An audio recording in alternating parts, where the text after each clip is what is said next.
We're going live.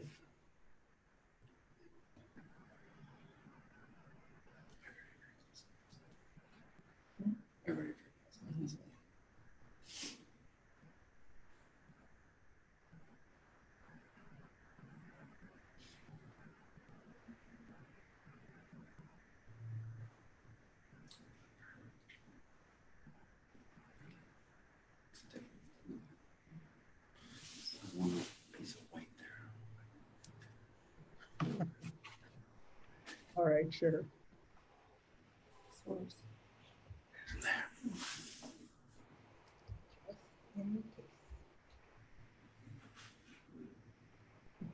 This cool little light behind here.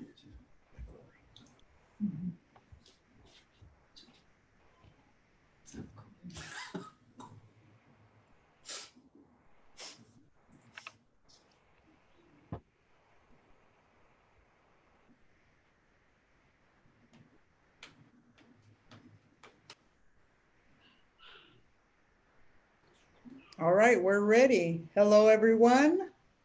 Welcome to the Family ASL class hosted by Deaf Community Services, DCS.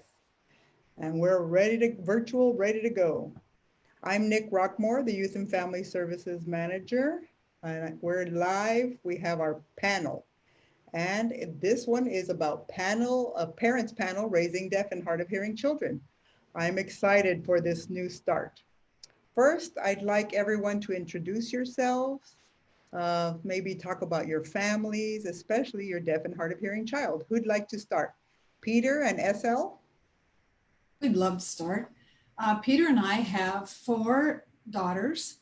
When I met Peter, I was a divorced parent with 2 daughters, one hearing, one deaf. And we met in sign language class.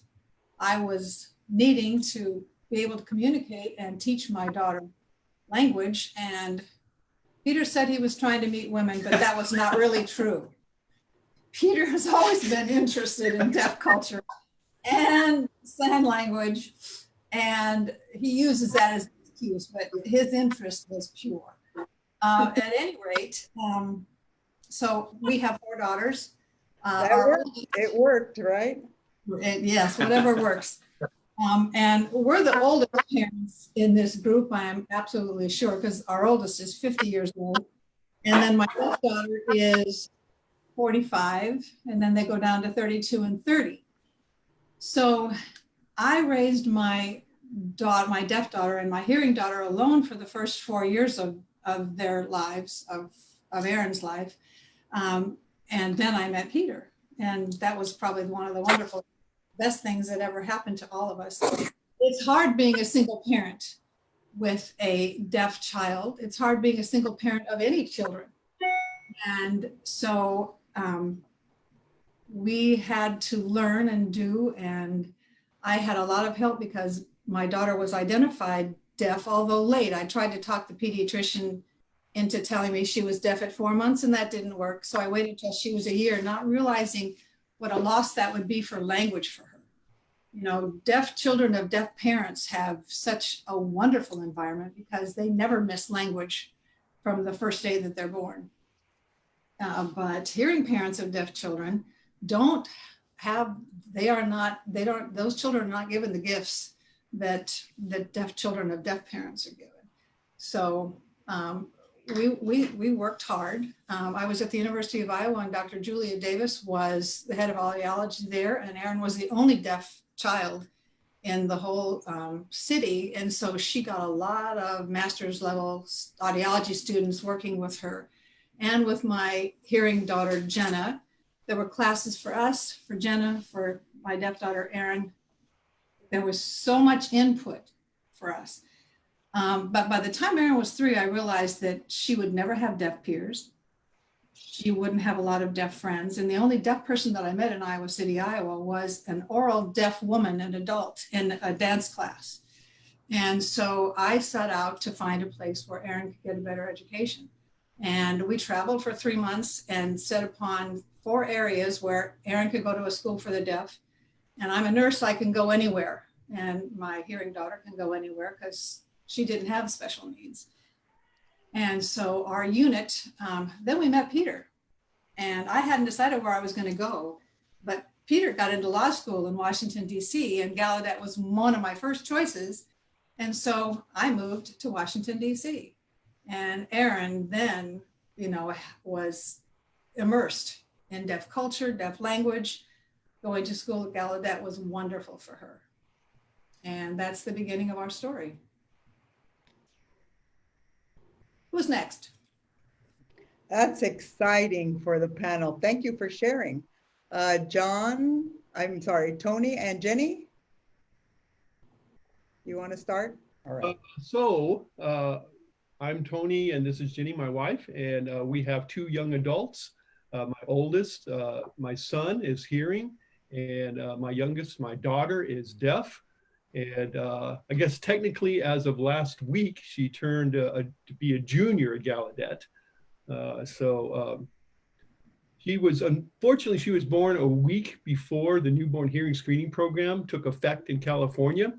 But we were almost immediately sure that she was deaf because a nurse had dropped a tray in the hospital room, and Ginny and I just jumped out of our skins because we weren't expecting it. And our daughter slept right through it like it was nothing. And so we wanted her hearing tested. We were actually at a regional testing center. And the doctor came in and quizzed us. And this was on Christmas Day, by the way. And then told us, well, we're going to have to wait to test your daughter. And we just looked at one another and we're like, why?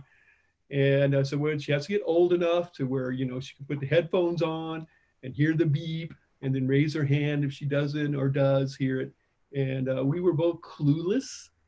And so we accepted that, got discharged and took her home. Later, we Googled it. Well, Netscape back then. This was 20 years ago. That was a lie. And so it took us a while to get her hearing tested. And it was at 14 months. 14 months was the beginning of our process, but the test happened at 17 months. And so she's been raised, just wanted to give her everything. So we kind of took the speech or sign question as kind of like if we were at dinner at a restaurant, super salad, we just said yes to everything. And she was raised pretty much mainstream, all in deaf and hard of hearing programs here in San Diego. And then later, she transferred to the School of the Deaf at Riverside and graduated high school from there. And she really enjoyed it. So we were glad we were able to offer that opportunity. And so basically we really focus on three things. I'm going to sign here. First thing is make sure it has access. Deaf children have access, so that's incredibly important. And then second thing is to make sure, and signing. Second thing is to make sure they have inclusion. And that's really important too, both socially and emotionally. And then probably the top thing as far as school and everything else, because we were constantly being told through our IEPs, FSPs, IEPs later, for expectations, and they have high expectations. So that's incredibly important. And so we were kind of very similar to SL here. Told, don't worry about it. And you trust your parent gut and you go with that and you fight for it. So that was incredibly important. I know as the parents, newer parents now, unfortunately, if our daughter Dakota had been born a week later, would have had a newborn hearing screening. And so that would have probably made things easier, but still having that high expectations, knowing that your child can exceed is incredibly important.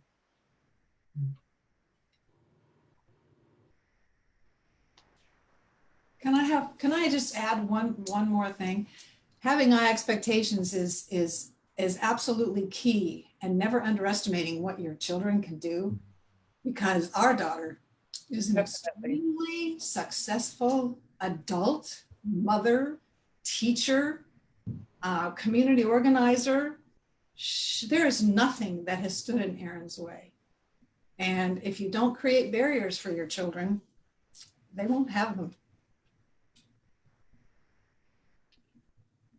Just to add to that, Dakota's been very successful and both the elementary and middle school. She's the first student out of deaf and hard of hearing program to get the principal's award, kind of like the valedictorian. And then later would be valedictorian at Riverside. And not that all kids have to do that, but it's essential to have a language foundation and not to put other limitations on your child. And exactly what you just said, your job is to take away limitations. So let them bloom as much as they can.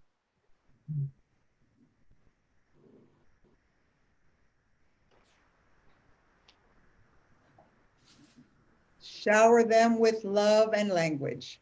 Thank you for sharing. John, would you like to share your experience? Yeah. My name is John Aguilar. I live here in Marietta, California. Recently transplanted from Northern California. My wife and I. We started out as a military family. I was in the Air Force for 10 years, and that's when we had our first daughter, Bella. She is 10 years old now, but she was born while I was stationed in Arizona.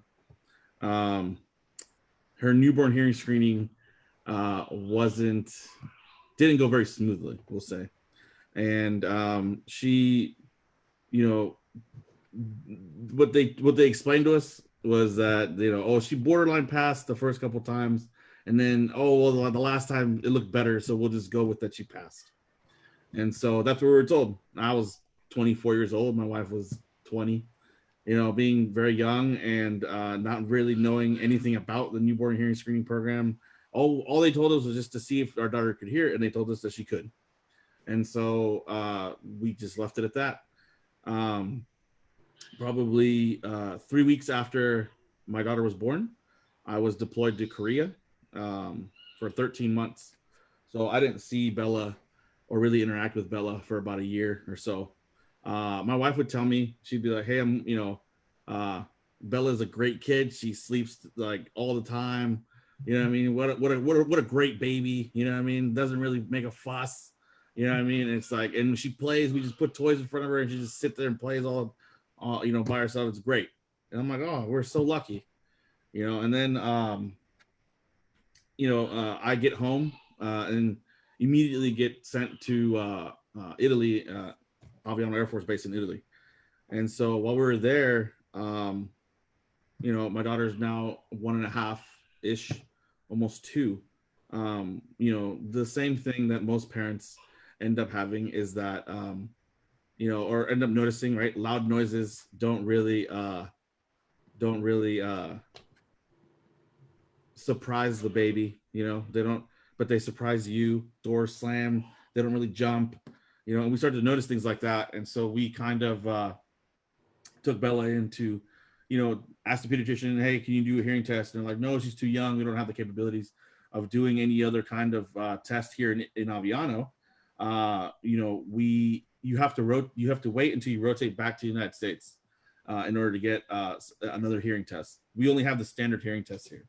And so we did the standard hearing test, and obviously my daughter was 2, couldn't get the attention span to have her do a proper hearing test.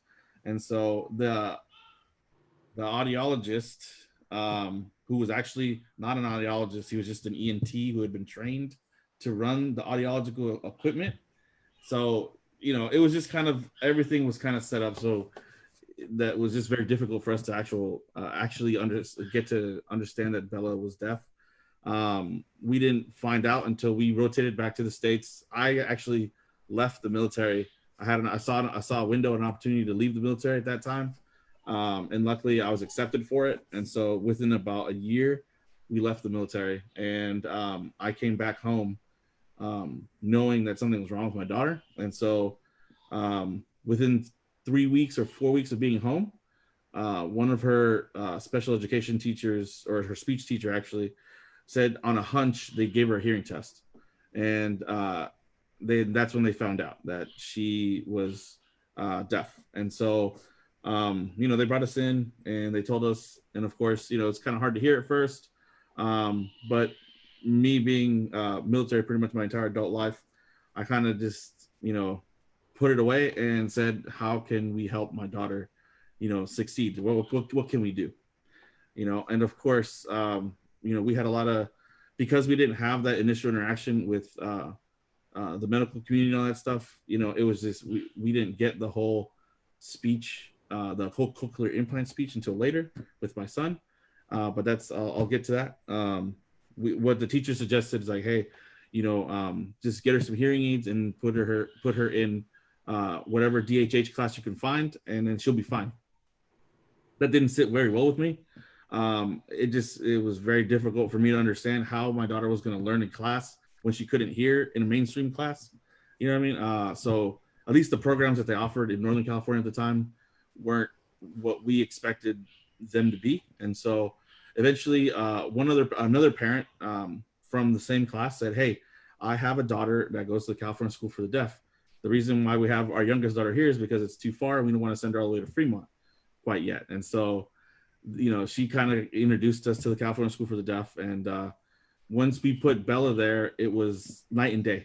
So she went from being a child who screamed a lot and cried a lot, kind of threw tantrums, you know, not being able to communicate very well, you know, mainly through gestures and through screaming, to being, you know, this wonderful little girl who, you know, I remember the very first conversation I had with her. She had just turned 4.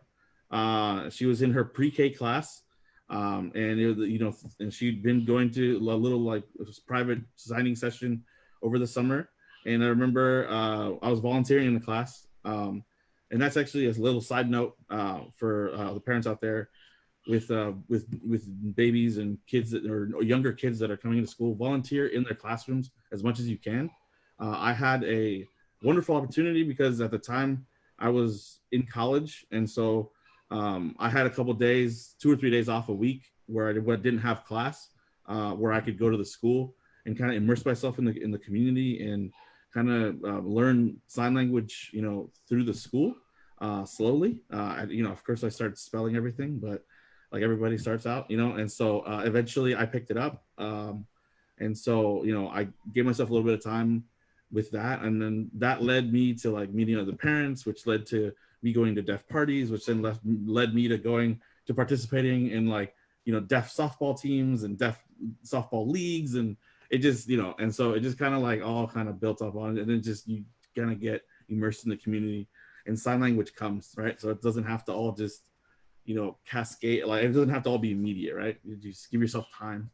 But anyways, with Bella, I remember her first thing that she told me, that she asked me, she's like, hey Dad, you know, I don't like oranges, you know, I want an apple.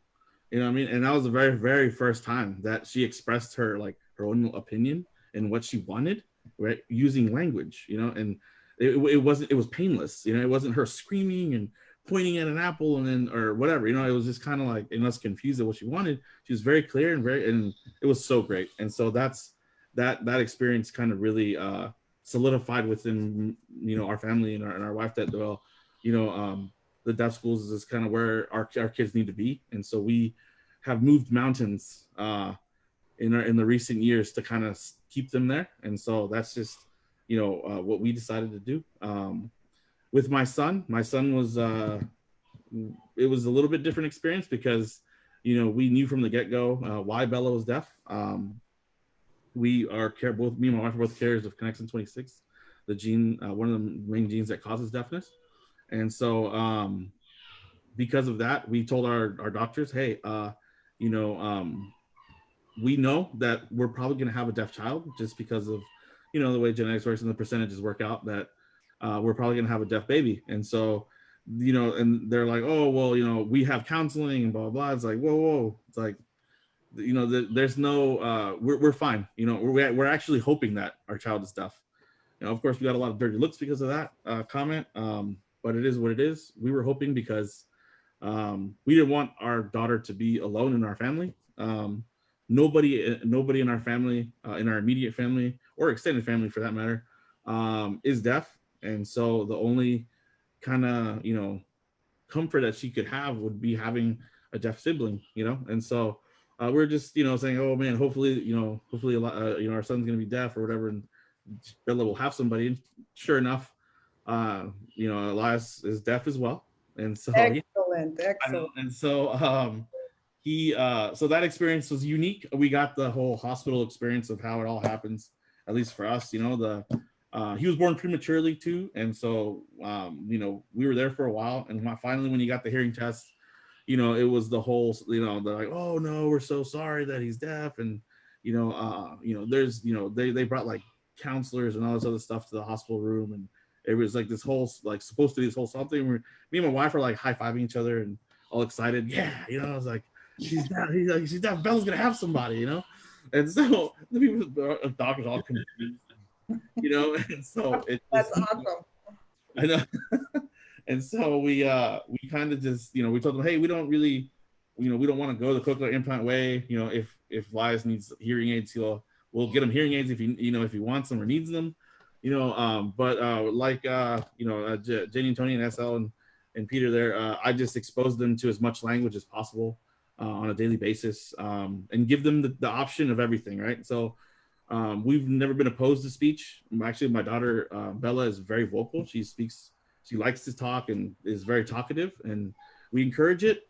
You know, but along at the same time, we sign on, you know, every single day for everything. And so, you know, Elias, we've had him in speech for pretty much his entire life since he was, you know, probably like 10 months old, and because he technically is hard of hearing and you know, can hear speech tones a little bit better than my daughter can, but he has literally like just chosen not to do it. He just doesn't like it. He just does not want to go down that route. And he's made it very clear that whenever he goes to speech class, he leaves. And so so they bring him into the speech class. He sits there for a second, turns around and walks right out the door. And so, you know, we kind of just accepted it right now and just, we let him do his thing. And, you know, he uses sign regularly with us, and, you know, he's, you know, just a normal little deaf kid. You know, I mean, he's just a normal child that does, you know, everything that all, you know, other children like to do. And to speak to the point that you guys were talking about earlier about not limiting your child, I'm very much in that mind frame as well. I have exposed Bella to every possible team sport that there is. You know, I was an athlete in you know, as since I was a little kid. In college, you know, I mean, I was a boxer and a baseball player, and so yeah, I've exposed Bella to all that, and because of just the way programs are set up, the School for the Deaf sometimes doesn't have a team for little kids, or they don't have a team for their particular age group or whatever. So Bella's had to be on hearing teams, you know, and a lot of times I tell Bella, you know, and I also like, it's me, like it's, you know, getting as close as possible and translating what the coach is saying. A lot of times the coaches are very accommodating and they let you sit there and translate for your child, you know, and so that they could participate, you know, because it doesn't, you know, I explained to Bella, it's like, hey, you know, you're not always going to be, you know, in a setting where people sign, you know, so you have to kind of figure it out, right, and figure out how to communicate with everybody.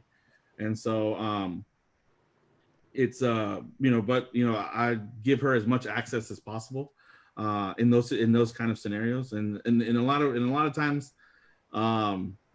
you know, I always end up being the coach, you know what I mean, because I could sign and I speak, so half my team is deaf and half my team is hearing, and so it all kind of ends up working out. But you know, but I still give her as much access as possible, and make sure that she, you know, and make sure that our home is always set up that way as well, right? And so we have video phones throughout the house, you know, well, one for her and then one for adult use because we speak to the teachers and stuff, and then, you know, she has one of those light alarm clocks, things like that. You know, now that she's getting older, you know what I mean, she needs stuff like that, you know, and so we're starting to kind of have to adjust, you know, to that. Make her more independent.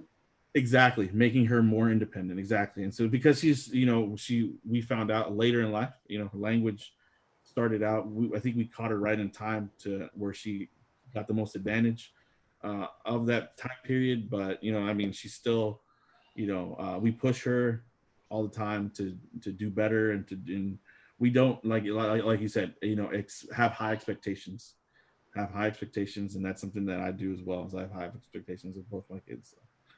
Yeah.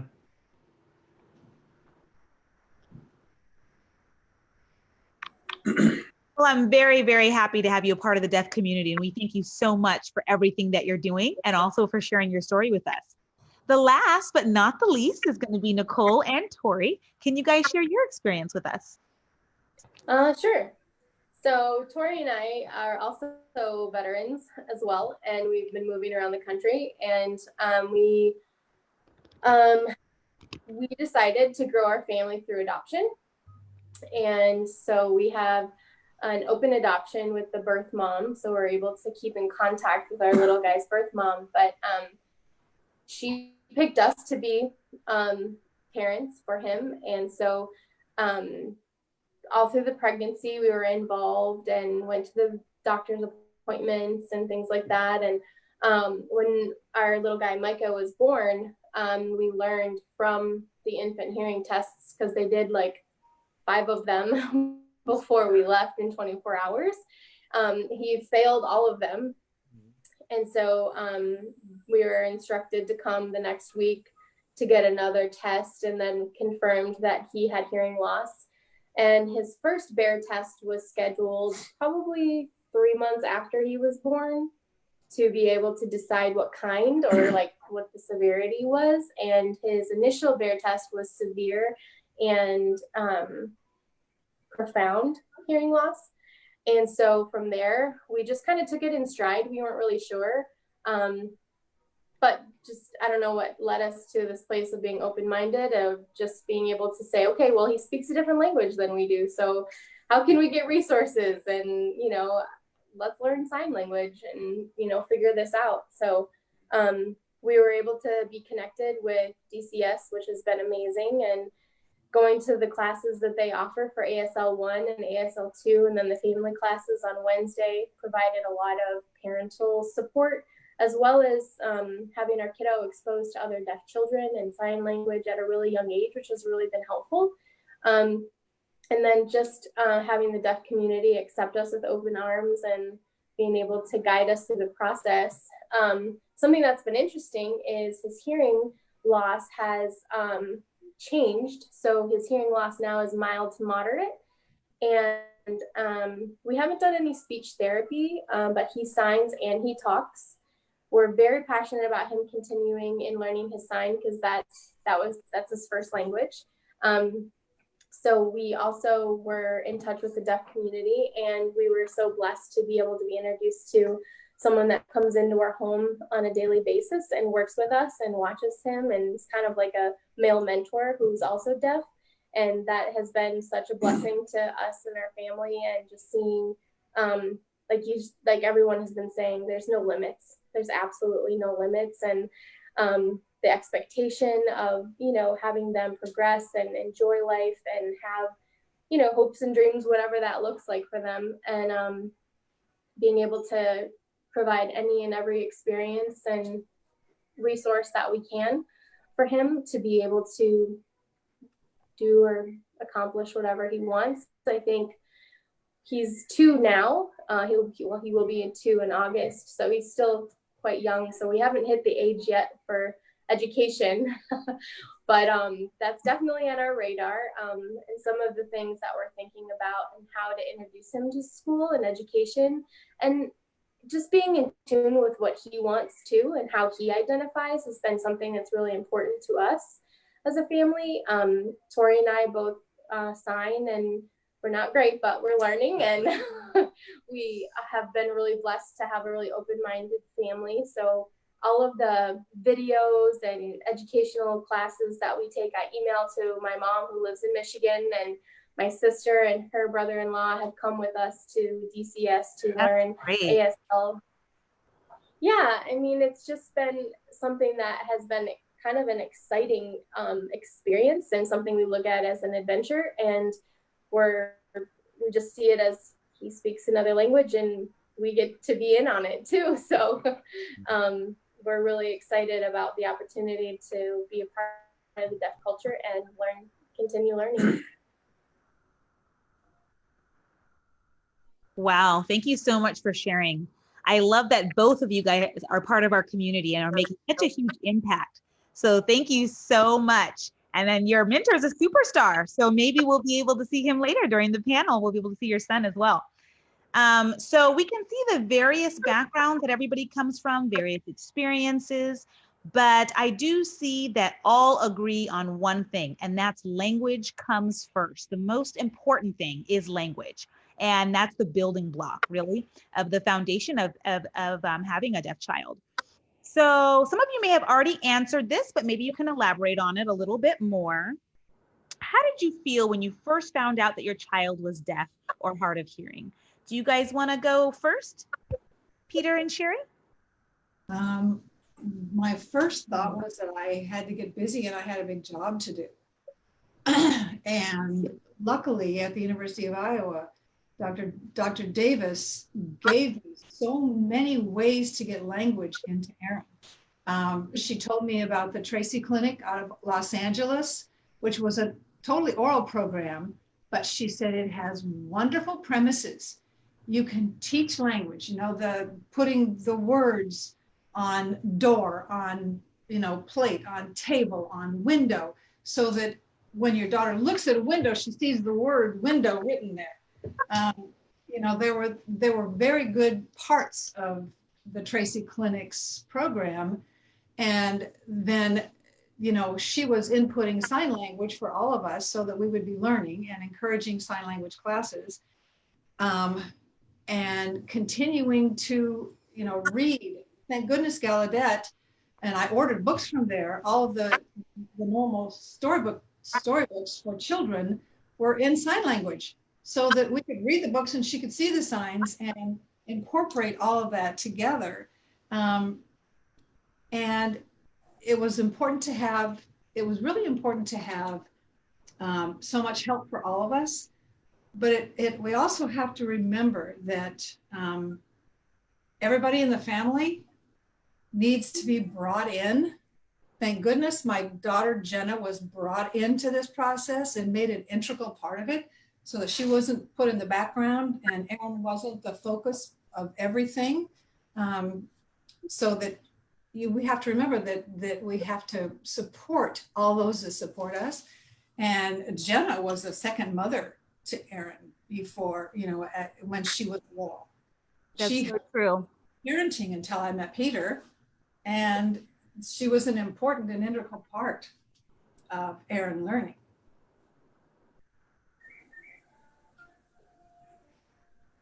Thank you so much for sharing that.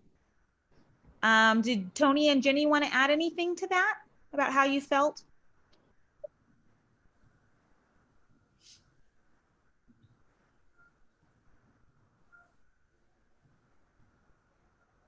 Jenny and there we go. Okay, their mic's on. Okay. Yeah, if you can just repeat what you were going to say. I had really good timing. So we had a long delay from when we thought she was deaf to when we found out she was deaf. That was a long process. But by the time that we did indeed get that confirmation, that whole first part of mourning, the denial, was done. And so we were ready to hit the ground running. And I found out she was deaf on a Tuesday and called the local district. And Wednesday, they had happened to have a potluck for the graduating seniors from the deaf and hard of hearing program that was local in the Southern California area. And it was amazing. So within 24 hours, I got to meet 6 or 7 teenage deaf role models that my near 2-year-old was going to be like. And it was, went from sheer panic of, well, I was right, I think I'm supposed to be happy about it, but now I don't know what to do, to, oh, okay, she can grow up and be like these people. And I was really lucky to have that timing. And I think that's why my husband and I have been such advocates for families with newborns and the newborn hearing screening program. So it's fun now to be able to give back, because this is what I experienced 24 hours after I found out my child was deaf. It was an amazing thing. I want to add to that. Very cool. We, when our son was born, we were going to have a bilingual household anyway. And I wanted Spanish and English, and she grew up with German. German and English, and so German and English because he's the boss. And so that didn't work out so well with our older son. He's 3 years old. We waited a little bit in German. And so we knew from the start we'd have to do that with Dakota, our daughter.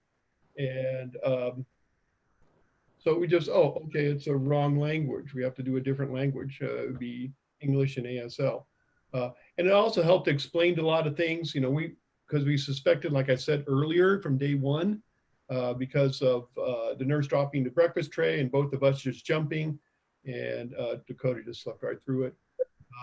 And so we did banging the pot test and all the rest. And she was incredibly good at picking up visual cues. So she would like see the dog, and if the dog, what's going on? She would like turn, well, maybe she can hear. If you try to go behind her, we had wooden floors, so they moved a little bit, and she would feel that. She was just incredibly good at picking up cues. We didn't know. And there would be other times as Jenny was worrying, well, maybe there's something more here. And once we found out that she was just deaf, it's just like, oh, she's just deaf. Okay, it's good. Let's just roll up our sleeves and let's start moving forward. So I thought it was a relief to have it identified, something we can work on directly. And so, yeah, not a lot of grief process. Also is good about the particular program we're at. She got identified immediately because, Dakota was going to act up and start crying, and, mom next to it, don't worry about it. It's a deaf event. And we're going to exit. And mom announced it to the crowd and got a standing ovation for showing up. And the program personnel, the staff came up and said, hey, don't worry about it. Show up tomorrow. You'll have to be with her. The paperwork will catch up. Just a lot of support. And so, yeah, it was all positive. I know a lot of grieving. So we already got to know our daughter. We knew her personality. She wasn't brand new to us. So we knew her personality was already set. We knew her likes and dislikes. And so nothing had changed in her world, just changed for us. And what changed in her world now is that she'd have a better way of communicating her wants and needs. And like I said, we did everything. We said no to nothing. We said yes to everything. So we offered her everything, and whatever would take. And we're pretty sure that some type of visual language is going to be there forever. And we actually did see for a little bit, and ASL. We did whatever visual, and yeah. And she picked the ASL. And plus, once you get to know the language, it's easier. Easier for me to learn, which is wonderful. Yeah, because it's so visually based, and so it's not really difficult to try to like transcribe English into something on your hand. So that was fortunate to me, because I could use a 3D. So I could be at the same level, if not a little bit ahead of her. And so that worked out. And then, of course, ultimately, when she started catching on, she would get ahead of me. But that would be just more motivation, to interact and just develop with her. So I think that all worked out just fine. Yeah. And then when she got a little bit older, and if you know her personality, she's not the least bit shy about expressing her opinion. So, okay, we got it. Of course, we have some house rules. I mean, she can't rule everything, but as far as how she accessed the world, absolutely. So she definitely had a say in everything. I love your optimism. It's so beautiful. Thank you so, so much. Okay, it looks like John, you're up next. I guess for us, we were kind of tricked also by her ingenuity and just able to adapt to situations. Later on, once we asked that question of other deaf adults and just that CSD, we're just like, why is it like, okay, our daughter's deaf, but like, why is she able to like mimic certain sounds and do this? And then, it's explained to us, obviously, that, there's varying levels of deafness, and, they hear different, like, my daughter has a little bit of residual hearing.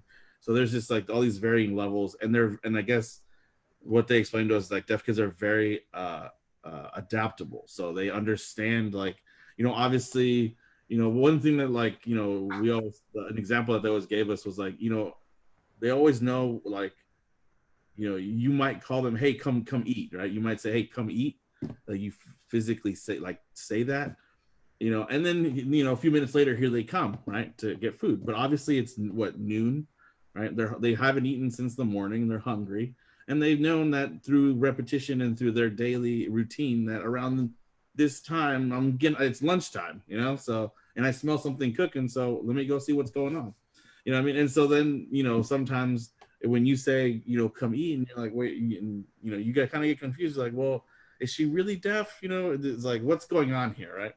But it's just that they're so just ingenious at adapting to situations and knowing things like that. So I agree with that experience. But for us, it was, at first, when we first found out about Bella, we were sad.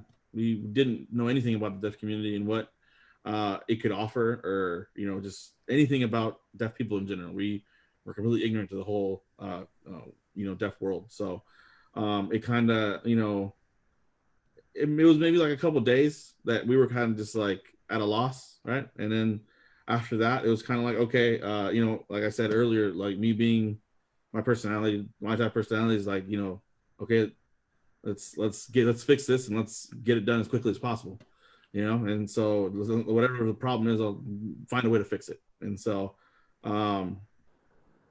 that's kind of what I looked around and did, and so I started doing research and things like that, and just kind of, I remember that we weren't really satisfied with what the mainstream programs would offer us, and so we went to the School for the Deaf, and so that's where we felt, and really we kind of left it up to Bella at that point. After about a few months of being in the deaf school, we kind of were able to ask her what she liked and whether she wanted to go back to the other school where she was and things like that. And it was, to this day, like, it's, she does not want to be anywhere else. And so at least for us, that helped us out with the whole process, what I mean, that we felt better, that she felt good about where she was at, what I mean, and and then we learned more about the community and things like that. And so once we started to learn more about the community and more about the possibilities for Bella, it helped us through that, kind of like that process, that grieving process that they said, that they talk about. And so it it just it helped us. And so but yeah, it's still kind of difficult, and for my family, it's really, for us, at least for our, like, I'm Hispanic, and I guess deafness is looked at negatively for some reason. I don't know why. It's just not looked at. They're not looked at like we're saying that there's no limits, right? That they're just normal kids that speak a different language. And so my parents wanted to go through, go to church and try to get her cured, and all this other business. So that made it more difficult to get through that process, because it was kind of like, hey, like, there's nothing wrong with Bella, like, she's fine. She just doesn't speak the same language that we do. You know what I mean? Her language is sign language, and so it was kind of, that made it more difficult to kind of get through that process, and so I don't know. It's just, that's how it was for us, and so, and even to this day, my mom still is and our actually more like our parents. Both of our parents are kind of like just still, they don't understand that she's perfectly fine and this normal child. You know what I mean? And so it's kind of tough, right, to kind of get them to understand that, like, hey, she's in fourth, or she's going to fifth grade, and like when I tell them, oh, like, oh, Bella's playing soccer or whatever, what I mean, they're surprised, like it's some like magical feat that she's able to play soccer. It's like, And it's, you know, those things kind of still bug us every once in a while, and we're still fighting that, and trying to get her to get them to understand that it's not, you know, they shouldn't treat her any different, you know, but it is what it is, right? Like we can't force anything on them. So, but yeah, our experience, you know, so that's how we kind of felt when we found out and how we kind of got through it. Thank you for sharing. Ooh, back then, like no Google back then, you know, we have to go back to the yellow pages, find DCS. The resources were so limited. And now with the internet, you can find all sorts of resources. Yeah. Nicole and Tori, what was your first thoughts when you found out that Michael was deaf? It was a bit shocking at first to hear that he was deaf. Didn't know how to take it at first. Initially, the doctors told us about the cochlear implants. We kind of entertained that idea for a second. They were like, nah, we're going to just try to figure this out. So, and I'm glad that we did in the long run, because things have worked out really well. But it took us a while to kind of adjust to everything.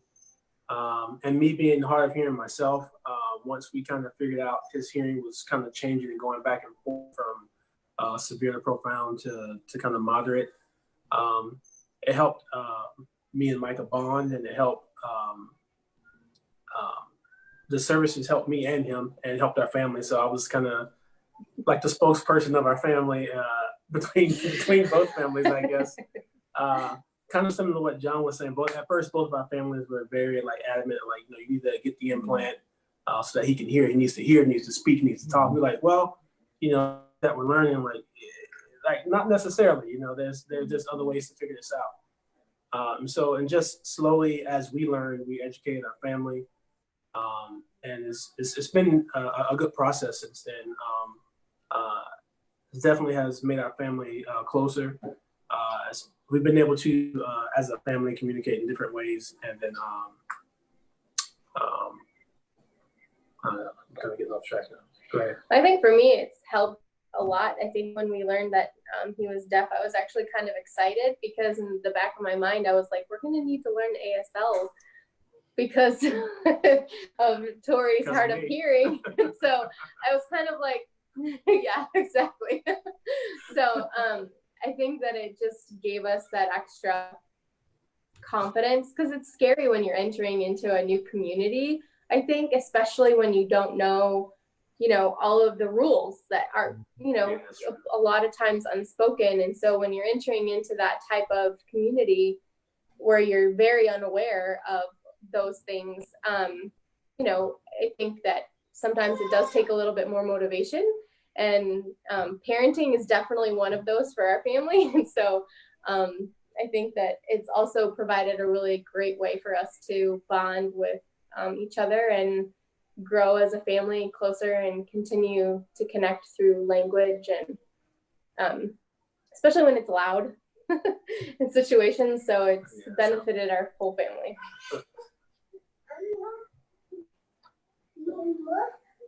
That's great. I had a question. We have a question from Facebook. Oh, are we good? I have a question through the Facebook feed. If when you're around your kids 0 to 5, did you have a full-time job, or did someone stay home to take care of your deaf and hard of hearing child? John? Yeah. So, I mean, Peter. Yeah, for me, my wife has always been a stay-at-home mom, and so she was kind of able to you know, be there for Bella with sign and things like that. But you know, not everybody is great with languages, you know, and so she's also struggled to acquire the language a little bit better, because Spanish was her first language, you know, and then many teachers teach in English, and so it's kind of just been a struggle for her. But she's been able to get through it and have that and provide that access for Bella. Maybe it's not 100% perfect, but it's there. And then for me, languages were a little bit more easier to accept, and I'm also a little bit more kind of like, you know, if I see deaf people talking or signing, I'll just kind of like go in and get in the conversation and learn as much as I can. And so, but the thing was is that I was, I was studying. I was doing my engineering degree full time, and then also I had, luckily because of the military, I didn't have to work. But I used my extra time to volunteer at Bella's school to pick up sign better. And then, so in the mornings, from 7 in the morning to about 4 p.m., 4 or 5 p.m., I would be in my engineering college education. Then from 6:30 to about 10 p.m., I would be in an ASL interpreter program at the local community college close to where I lived. So I would kind of bus, it would be a very long day, 4 or 5 days, for about 3 or 4 days a week. And then the other 2 days I would spend it at the school. So yeah, I didn't have a full-time job, but I did put in the time to learn as quickly as I could, because I think Tony mentioned it earlier. You kind of want to maintain that level of ASL like slightly ahead of them, right? So that they're not, so that you can always kind of provide that, that access and like limitless communication with them, right? And so, and as parents, right, like there's certain conversations that you have to have with your kids at at different ages, right? And so being able to have those conversations is very important. And so like recently for me, my daughter is 9-10 years old, and that time of she asked me the question about what periods are and what things like that. You know what I mean? It's a very difficult conversation for a father to have with a daughter. You know what I mean? But because I have a little bit better sign, my daughter asked me, and so it's something that I have to do. You know what I mean? So it's just you gotta stay ahead of them. Exactly, gotta stay ahead of them. Gotta stay ahead of them. So yeah. I was working full-time as a nurse from the time that Erin was born. I went back to work when she was 4 weeks old. So I always worked full-time.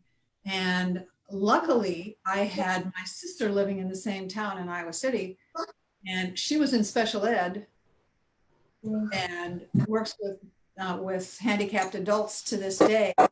And she took care of my girls all the time until Peter and I got married 7 years later. Well, I always had good help with me that could communicate. But getting back to feelings, I had a long time to incorporate the fact that Erin was deaf before I actually heard, your daughter is profoundly deaf. And it's a hard thing for hearing parents to hear, sure. And I think I belittled that feeling of potential loss. And, I think one of the reasons that after Erin got 3 years of Gallaudet being immersed in language and education, Peter and I left Washington, D.C. and went to Tulsa. And for a year and a half, she was mainstreamed. And then we came to California, and again, she was mainstreamed. So, Erin has had kind of a lonely life because you only have the other deaf children. I've never thought about putting her in a school for the deaf, only because I'm so selfish and I don't want any more distance or separation from her, because you love your children and you do anything. You said you were going to cry, and you did. I did. It happens at least once in a conversation. But those feelings, they're Thank real. you so much, Tony.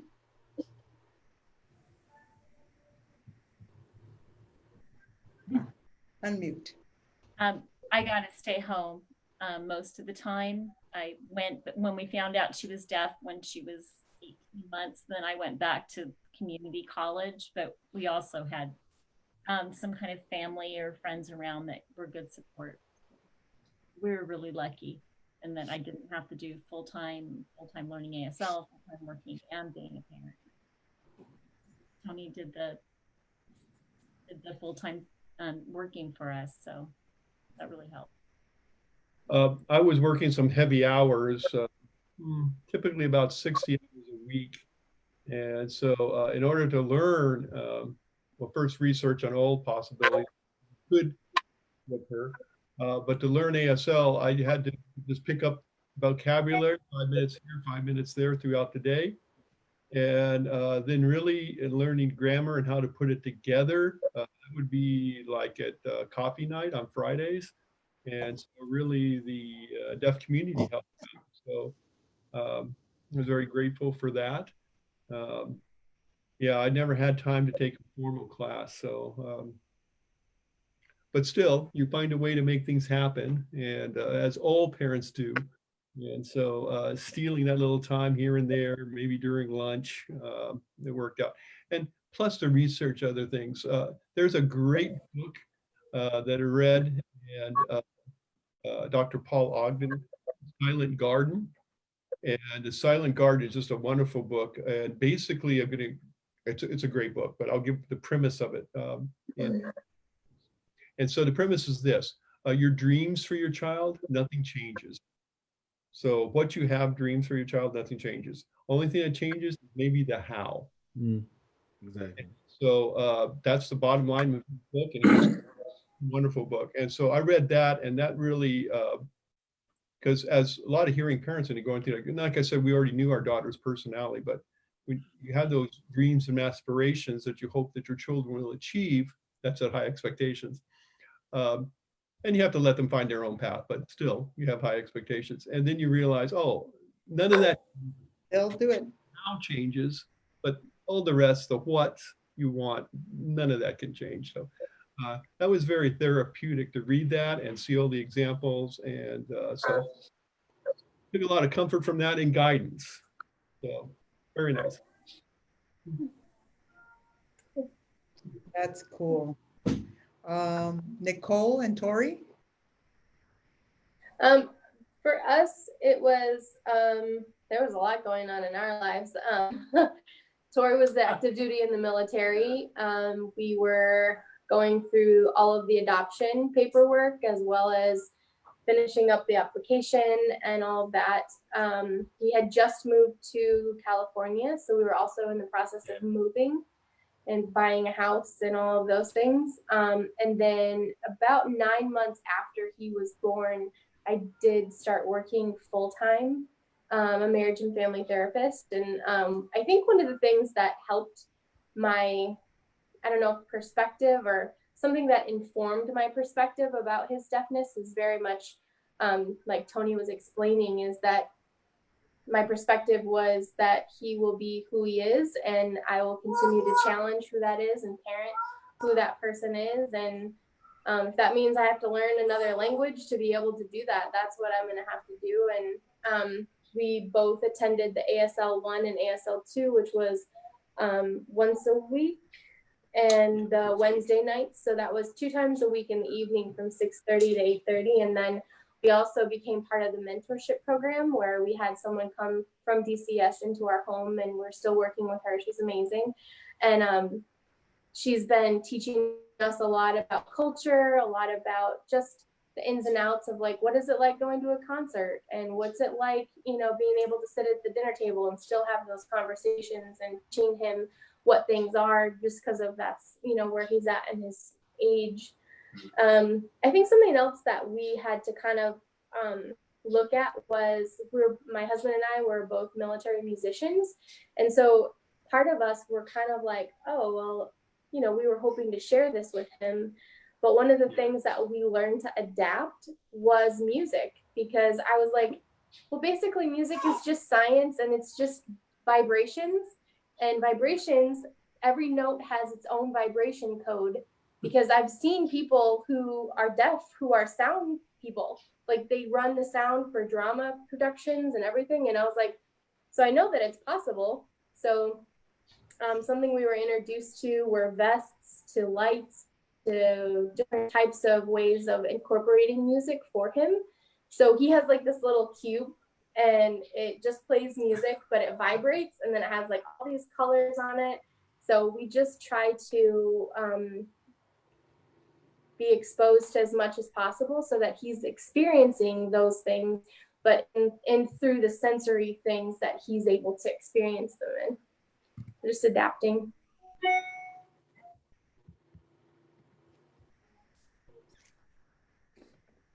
Very awesome. I love it. John, did you want to add something? Yeah, I just wanted to add to what Nicole was saying with the sound and the music thing. So my daughter Bella, you know, she has like a little bit of residual hearing, and so very early on, you always wonder that too, right? Like, are they going to be able to enjoy music? Can they? Are they going to be able to listen or hear a movie? Like, you know what I mean? And so, you know, early on, we were kind of just like, okay, well, you know, normal volume, but captions in the movies, and we still do obviously still do the captions. She asks for them now, but what I'm trying to get at is that now she asks for things, right? And she's eventually, I think when she hit like more like 6 or 7 years old, she says like, "Hey, Dad," she's like, "Can I have headphones?" And I'm like, yeah, sure, you know, you can have headphones. You know what I mean? And I'm like, "Can you hear the music?" And she's like, "Yeah, if I turn it up really loud." Because in school, she's like, in school they'll you know, they'll put headphones on us and blah blah. And I'm like, "Hey, for sure, let's do it." You know, like, and so I get her headphones, and then she, you know, you could probably hear the music in the other room, you know what I mean, through the headphones, but you know what I mean, she's enjoying it just like anybody else would. And so, you know, just like always stay open to what the, you know, their feedback, right? Like what would they, that's, I mean, something that I notice, right, as my kid grows up, she's expressing things, you know. Mm-hmm. So, Tony, go ahead. You okay, Bob? I just wanted to add to that, excuse me, Sonny. Our daughter used her technology to access the music, and she would also not use it and still access the music. And so how did I know the difference? And that would be based on what John just said. What's the volume? yeah. If I could hear it across the room, oh, okay, she doesn't have her technology. And I couldn't, oh, okay, maybe she is using her technology. So, but either way, it was both. And regardless, I'm guilty of that as well. I'm sure you are. And she tries to be, you know, considerate of us, but if she has it loud enough, you know, you can not even necessarily hear the music, but you definitely feel or acknowledge the beat.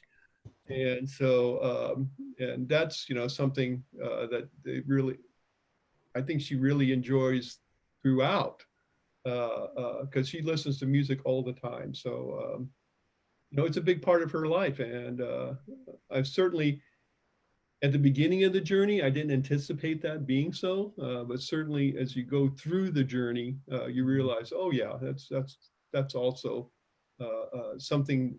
And again, that's putting limits on your child. And so that was for me, my own perspective, and she enjoys music a lot, so that's great.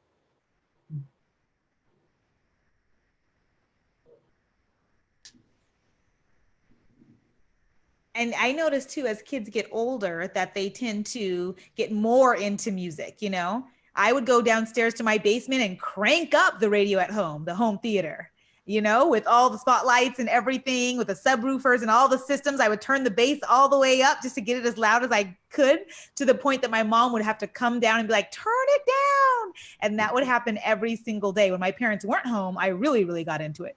Now with technology, you know, you can put on the vest, you can feel the vibrations, you can see the lights, instead of just the vibrations and the sound, which sometimes would annoy the hearing family members. Now you can just put it on and just feel the music, and they don't hear the music at the same time. So there's little things that's kind of expensive right now, but hopefully the price will go down for those type of technological advances.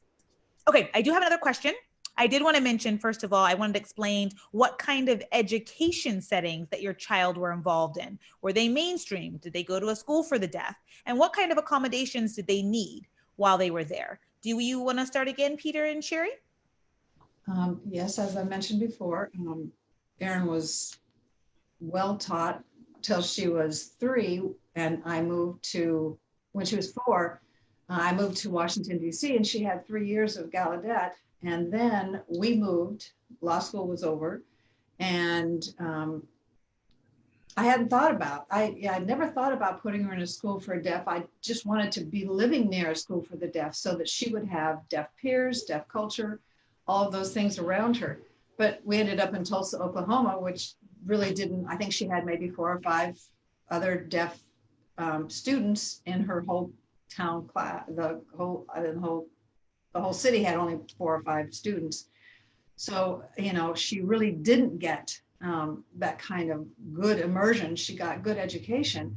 You know, most of her education, her language started, and you have to remember that with this whole panel, we're 20 years behind you in terms of technology and involvement.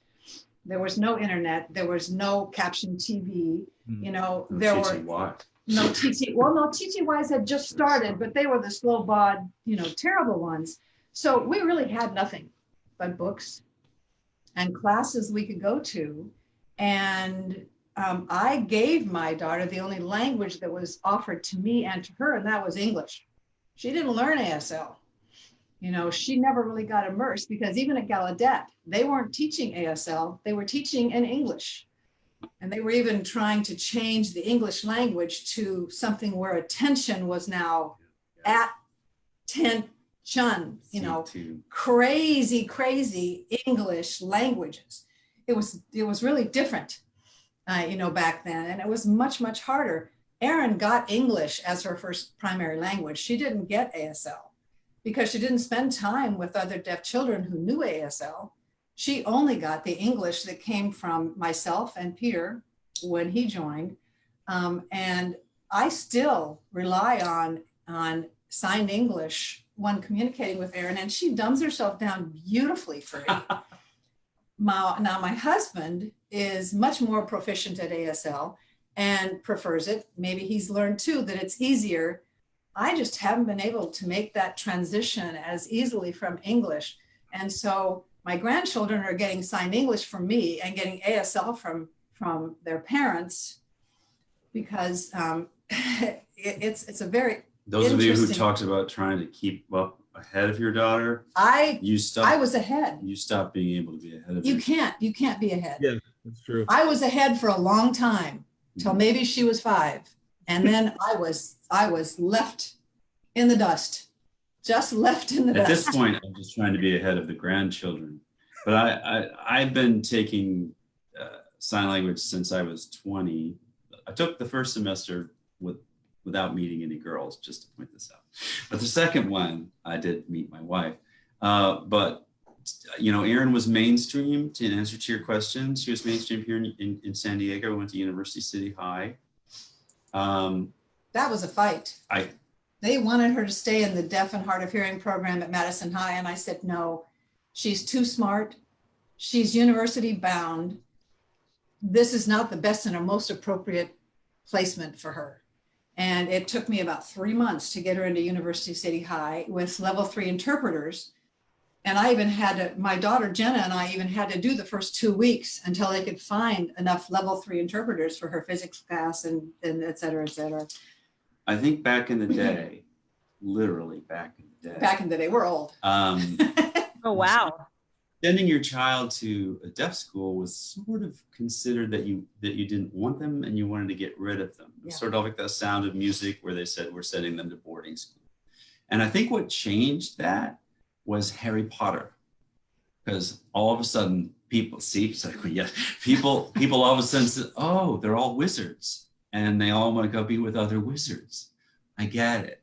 It's not a bad thing. And that, I think, changed all of this perception in the hearing world as to whether you were getting rid of your child because you didn't like them or they were too much of a bother, you didn't want to learn sign language. Because there were parents like that, you know, in our generation. They just didn't want to bother with it. They just wanted to send them to deaf school and be rid of them. And so you'll see that some hearing parents are very, very protective. They felt like they loved their children and didn't want to send them away. But ever since I think that movie, Harry Potter, people have changed a whole lot in how they view deaf schools. I Yeah. think that's been a real boon to the deaf schools. Yeah, Sorry. I thought I was going to lose a daughter. If I sent her away, I would never get her back. And that probably would not have happened, you know, but Erin has turned out beautifully in spite of me. So, Tiger Mom. so that's an okay thing. That's hilarious. Well, thank you so much for sharing. I think we are with Tony and Ginny. Can you explain about your daughter's educational settings and what her accommodations look like? So we started a special day class on the deaf and hard of hearing program that was actually in Covina Valley up in the LA area, just before we moved down to San Diego. And that was a combined class of signing in English, spoken English. They followed the educational philosophy of total communication. And so then when we moved here, still, yeah, San Diego, we were in the East County program and a little less on top of it. I don't want to be diplomatic with the program. So by the time we hit kindergarten, she was behind. Ginny's a teacher, so we knew that she was behind what the developmental milestones needed to be. And so we had a long discussion, and we decided to transfer her to a mainstream kindergarten class, but it would still be at the deaf and hard of hearing program school. So during recess, she would still have signing peers and could see signing adults. And we also had some pull-out time for like story time and et cetera. And so that was basically the plan. And that went on until we transferred into, we had SOPA transfer into San Diego Unified. And there she was mainstream with two other deaf girls. So there's a total of 3. So the mainstream with 3. And so they had their, they had really a little clique going on of deaf kids among the hearing group. And that was again at the deaf and hard of hearing program. And so they had a lot of resources there. And then she ended up going to the deaf and hard of hearing school program, middle school program at San Diego Unified again, did well there. And they had much more of a population there. But because the classes are in middle school format, they're scattered. So the kids could gather again during lunch and whatnot and during after school activities. So that was good. And then she went to the deaf and hard of hearing school program for East County again, which is Helix High School at that time. It has since shut down, unfortunately. And all of her access really, with a few limited cases, but all of her access was through interpreters. And so she was taking more advanced classes at Helix, and she was becoming more and more frustrated with the level of instruction, not so much as the books or the coursework, but her access to it. And so she reached a point and just like, that's it. I want to transfer to a deaf school. And she originally wanted to go to MSSD, which is on Gallaudet's campus. And so, okay, we won't see her. But okay, we'll go to open house. And he said, well, and also you need to tour Riverside, which is about 100 miles, 120, let's say 100 miles from our house, door to door. And fortunately, she chose Riverside. And so we got to become weekend parents. And so that was, and really have a lot of technology, have FaceTime and everything else. It's not like you're completely separated and isolated. Oh, I wonder what she's doing. You can text, you can FaceTime. So it's not like we had totals, like the thread was cut. And plus to see all of her activities. So we typically would drive up and catch, because she's a little bit involved in sports before, but wow, deeply involved. I mean, I think she said no to nothing, said yes to everything. And so had a lot, and it's all the coaches and her fellow team members are all signers, and obviously they're from the deaf. And so she enjoyed that, and you could tell how much she was enjoying it. And that's on the athletic side. She's also in academic bowl side competition. So she's just very, very involved. And I know when she got back, her, it was AP English, she took honors English. And I think they had I want to say 28 people in the class, and they had these roundtable discussions that they try to get in depth. And this is in Helix. And she would voice at that point, which I didn't know. But she said I wouldn't have that much opportunity, you know, to get my point across or to go ahead and respond. And then when she got AP English, which was at Riverside, I think there was a total of 4 at the AP course. And she goes, oh, we got 2 hours to discuss the symbolism at the ending of Grapes of Wrath. And she just starts going deep dive into all this symbolism and what it meant to, and all 4 had a different interpretation. So what did the teacher think? The teacher know, and she would just feed each of the 4 of the people. And so we got another 2-hour probably explanation on the ending of Grapes of Wrath. Unfortunately, I had read it in high school as well, so I could follow the conversation. But just to see her light up about the level of access she got was totally worth it. Totally worth it. So to recap, and get back to the high expectation, the access and the inclusion part was incredibly important for us. So that's the reason why we chose always a school that had a deaf and hard of hearing program. So during lunch, during recess, during after school programs, you'd have access to peers, incredibly important.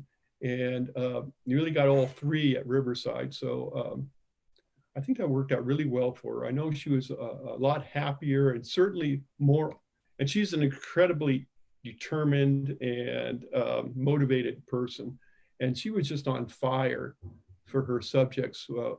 Not like she lost any motivation or drive, but just the level of passion rose because she had that level of access and just that level of discussion that was all in sign. Yeah. So this short summary. Thank you so much for sharing that. Thank you. And then what about John? I think you're next. Yeah, so you know, our experience with the education, it's kind of started in Italy. She started going to a special education class because we really at that point didn't know she was deaf. She was around 2 or 3 years old, and so she had been labeled as learning disabled, you know, and so eventually when we got back here, she was in a mainstream program, special education program again. Then we found out she was deaf, and then she was kind of referred to a DHH class within the district. And so a little disclaimer, right? And 1, not all districts are created equal. And 2, not all deaf schools are created equal. And so I learned that, you know, mainly through a lot of research, a lot of asking deaf parents, people who've gone to those deaf schools. And then, you know, also kind of cross-examining people who have gone through the mainstream program and kind of like what their experiences were and kind of like, you know, how, you know, they felt about it, whether they would have wanted to go here or there. Eventually, you know, for us, we landed in that DHH class, and we can tell, you know, you can tell when your kid's not happy. And so, and I would kind of sit in on the class when I could.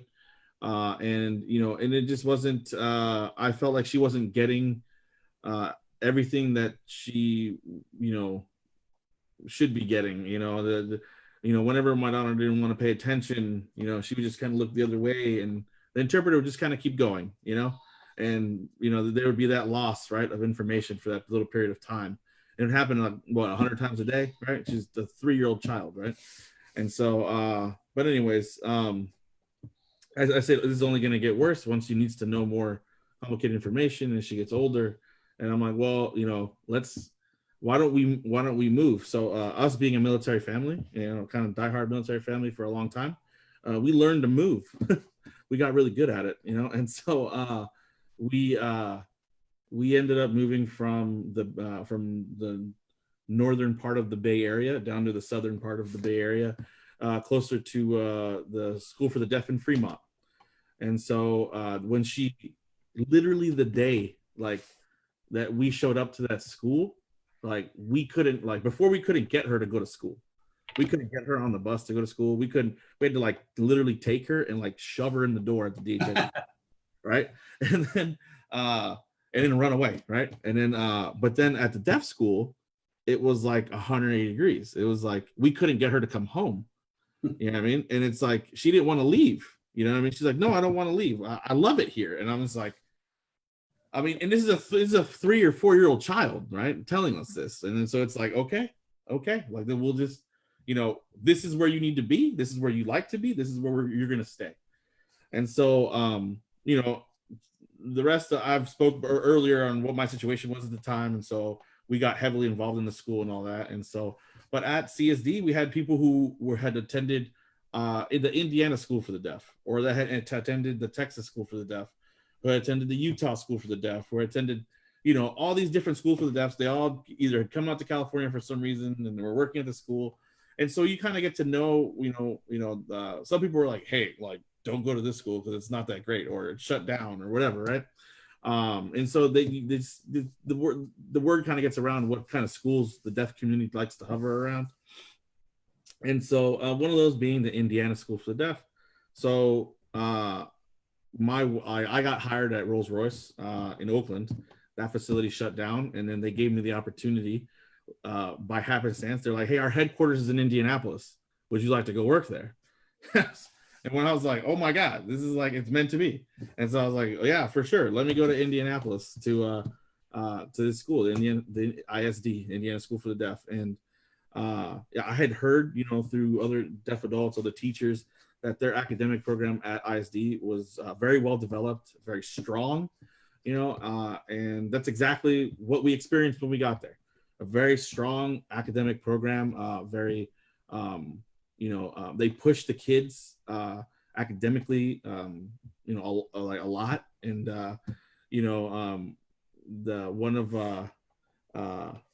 one of my daughter's best friend's mother, her name is Rosalie Tim.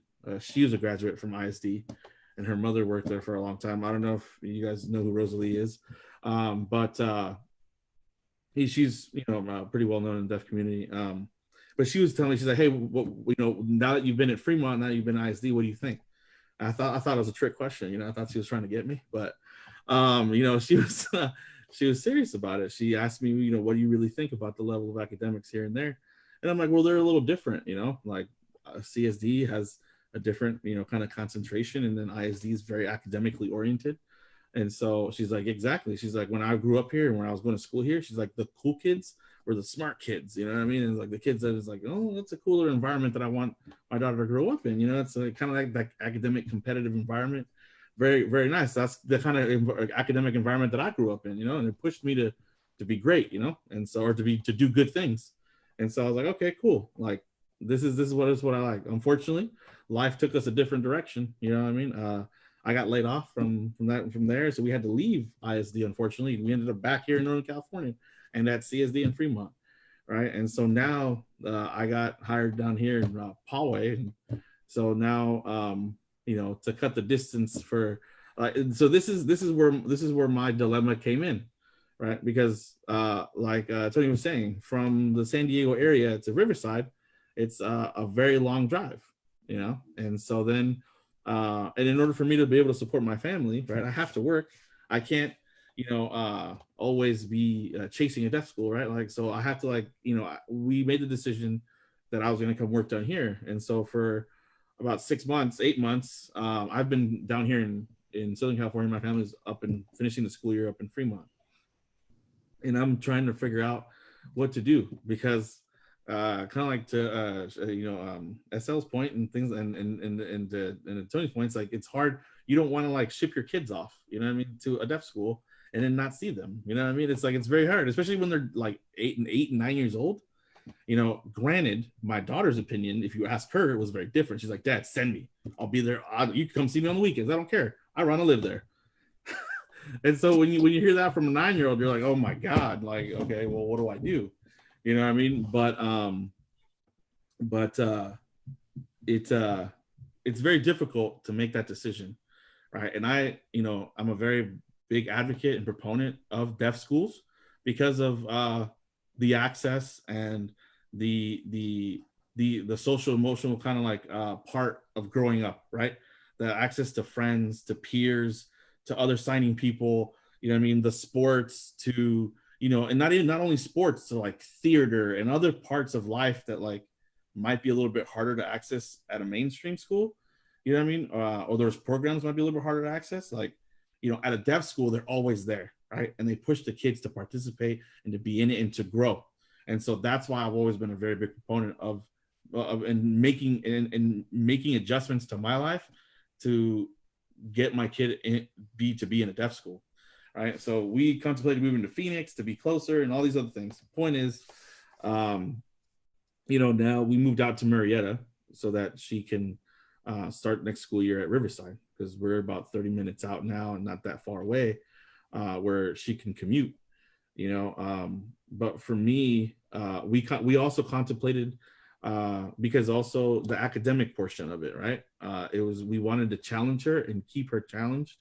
And sometimes some deaf schools, because of where they're located, particularly, unfortunately, in Fremont, an apartment in Fremont, literally, we were paying around $3,100 a month for a 800 square foot 2-bedroom apartment with 1 bathroom.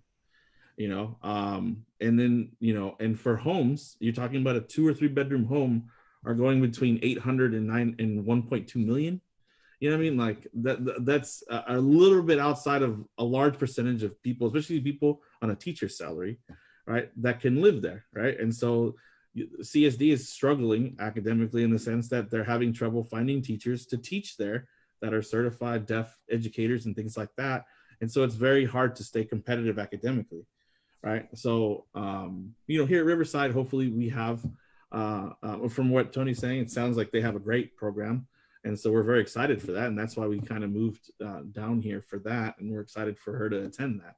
And so, but we also contemplated, like I said, their interpreter and sending her to a mainstream private school, you know what I mean? And where she would have, a smaller class, with an interpreter, and then, education is like, their number one thing. I went to a private school my whole life. So, I grew up in that environment, and how they push you to be good academically and things like that. So, we contemplated that as well, but then we didn't see the benefit when it came to like, okay, like she'll be a great student, but what about like, her social skills, her, like her friend, like, is she going to have friends? Like, like the whole person concept, Yeah, right? that's so important. Yeah, it was going to be very difficult for us to do that. I mean, I was looking at, I started participating with DCS because of that, right? Because I was like, well, if we send her to a mainstream school, we need some kind of deaf community to kind of hold her up, right? And to kind of like complete this person. So let me go find out, about, this community and everything that's going on. And so that was we were going to try to do that, but it was just, I just felt like it would have been, time management wise and things like that, so difficult for everything to kind of come together. And so that's why we kind of, have always stuck to, deaf schools, stuck in and around deaf schools. So. Wow. Well, we look forward to your family moving and meeting your children. We're so excited. Now, Nicole, I know that your son is only 2 at the time, but do you want to add anything to what they've said so far about education? Sure. There's lots of things that I've discussed and brought to the table as far as the concerns. And like, I love listening to all this experience because it's definitely questions we're trying to ask early. And it brings to light things that we need to be looking at that maybe we didn't. Right now, Micah is involved with San Diego Unified, and we have a developmental specialist that comes once a week to our home to work with him to make sure that he's on the right track and learning the things that he needs to learn. We've been really fortunate with the teacher that works with him. Her sister is deaf, and so she knows sign language, and she's able to have a cultural understanding of why that's important to us as well. We haven't found that everywhere, especially him being so young. We get a lot of pressure in wanting to have him do speech therapy. And not that it's bad for him to do speech therapy. It's just the openness that I feel like sometimes hearing parents would like their children to receive ASL and have that be one of the main supports is not maybe necessarily readily available as some of the speech therapy that's offered. So we really wanted him to have access to both, is kind of our thought process. But as we're learning a little bit more about education and how it's presented and how it's evaluated, my background is in education and therapy. And so I've been able to ask some questions, but still doesn't get a lot of the things resolved. I think part of one of the things that we're hearing is that, like, something that we're passionate about is having him develop his identity, and whatever that looks like, we want him to be able to have access to both so that he has the freedom to choose whatever that is. And that means also exposing him to both things equally. And we're trying to make sure that we're exposing him at home with us and letting him know that we know ASL, that we're learning it, we're trying to stay ahead of him, and being able to offer that as well. And naturally he'll learn how to talk because we're hearing, and so he'll pick that up naturally. And so we're trying not to pressure any more work with him as far as that goes, and just trying to keep a keen sense of when he's feeling overwhelmed, and if he wants to continue practicing different things. I've noticed a really cool thing that happened even early on, because I think part of it, because we were able to expose him to different things, is that I've noticed that he switches senses. So when he's around hearing people and hears a lot of voices, then he doesn't look, he's not as visual, so he's just, listening. But when we turn our voices off, like when we turn them off, then he immediately switches and he watches, and he's, I don't know, it's just so interesting. And I think for us, some of the thoughts that come up for me is, how do we support this? We have programs that offer Spanish and English that are fully supported. Of course, there's still some work to be done, and there's programs that offer, DHH and English, but we really would like to see, in a perfect world, whatever, and being able to offer both as much as possible. And I think some of the concerns do come up is like the cultural piece and the social piece of what that looks like in a hearing community for him growing up. And, we have plans right now for him to attend the San Diego Unified preschool. And so they have 2 classes from what we've been told in August. And one of them is a deaf teacher. And then one of them, I don't know if she's deaf, but I think she might be hard of hearing, and she talks as well. So she does both. But, some of the things that I'm asking are, how do you develop who goes to which class? And is it, a lot of times it's difficult because, if he can talk and he can hear and he is talking and communicating, one of the fears that I have as a parent in wanting him to continue to have access at the developmental stages that he's soaking that information in is for him to continue to have access to both. And so, that's keeping us definitely grounded in the deaf community and still being able to stay on track with trying to keep up with sign language. And here in the near future, I'm planning on going to the university to hopefully take some interpreting classes so that I can become a little bit more fluent. So I'm on track with being ahead of him, hopefully. But those are definitely things that we think about. We've both been involved with drama, theater, sports.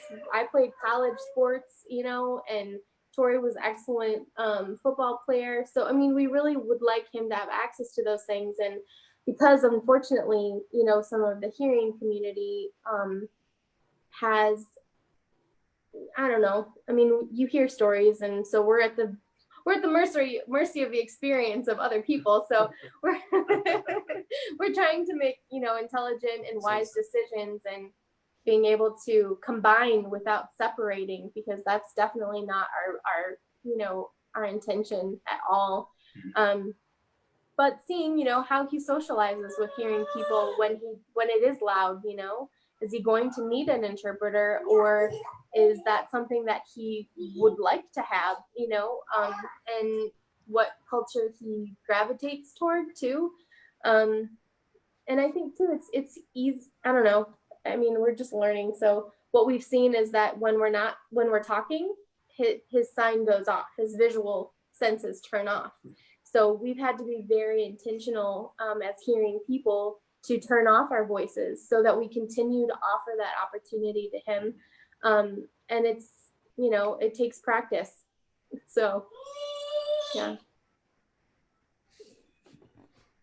Thanks for sharing. John, did you want to add something? Yeah, just something real quick. I mean, because kind of to go off what Nicole's saying, our kids are very similar, except for mine's 10 now, right? 11. So, and I've kind of have, let's just say, I've traveled the road that I see going on. Right? Yeah. Just because my daughter is very similar to your son. Where she, my daughter, you know, has in her right ear has that kind of like moderate to severe kind of hearing, where she picks up enough speech to where she's been able to be very vocal. And so when it came to like starting school time and things like that, the districts were they would put a lot of pressure on us and say, hey, you know, your child is speaking, right? And if she's speaking, she's listening. So she'll be fine in the mainstream program. Just put her in the mainstream program. We'll throw in, you know, some DHH services, you know, a couple times a week to kind of get her, you know, immersed and blah, blah, blah. And I'm like a couple times a week, I'm like, how do you expect? And so like, I kind of got very you know, I said, well, look, she need, at least for me and the way I felt my daughter, what my daughter needed, you know, is that she needed kind of like, I call it a base, right? Like a base where she can fall back on if she needs to learn something or kind of receive some information, right? And so, and to me, that was ASL, right? And so, Foundation, right? exactly, a foundation. That's the word I was looking for. She needed more of like a foundation, right? So that she could fall back on to learn something, right? If she didn't, for example, if somebody was trying to teach her something orally, right, and she didn't understand what was happening or what was going on, right? If they did it in sign language, she would understand perfectly what was happening, right? And so now, luckily, because I chose the path of like, you know what, I told them to not worry about kind of like the whole speech thing right now. Like, I'm like, speaking is a skill, right? She can learn to speak at one point. She will learn to speak if she wants to, and she has the ability to, she can learn to speak, right? But to acquire a language and to have command of that language to where she can learn and transmit information back and forth, that's what I want her to have, right? And so that's why, and I told them, if you can't provide that in, you know, this program, in your program, then I need to go to a program that can, right? And so that's why, for me personally, I chose the deaf school route, right? Because their programs are all based in ASL. They teach in ASL. Everything is taught in ASL, right? So now luckily I'm starting to see the benefit of it because she's older now, right? So now she's kind of like your son in that me and my wife, her first instinct is to say, Mom or Dad, I want this or I want this. She'll voice it to us and she'll sign it, right, at the same time. But she knows that she can do both, right? And so, and sometimes when we're doing math, that's the hard part, right? Where I'm trying to explain fractions, improper fractions, things like that, hard concepts for a little kid, right? And so I'm trying to sign this. Terrible, right? Just probably makes no sense what I'm saying. And so, you know, but I'm able to be like, hey, I'm like, Bella, I'm gonna voice. 50%. I'm gonna voice. I'm now okay. I'm gonna try to explain it to you in voice. And she's like, okay. And then she'll look at my lips and see me talking, right? And we'll switch over to voice, right? And I'm like, this is how you do it. And I'll write it down and I'll explain it to her. I'll write it on an iPad or whatever, and I'll show it to her and voicing everything. And she's like, what does this word mean? And I'll tell her in sign what the word means. And we go back and forth. So we have this like, you know, kind of like ultimate system of whether if she doesn't get it in sign, well, maybe I could voice it to her or vice versa. You know what I mean? And so I found that level and that kind of access through the deaf school.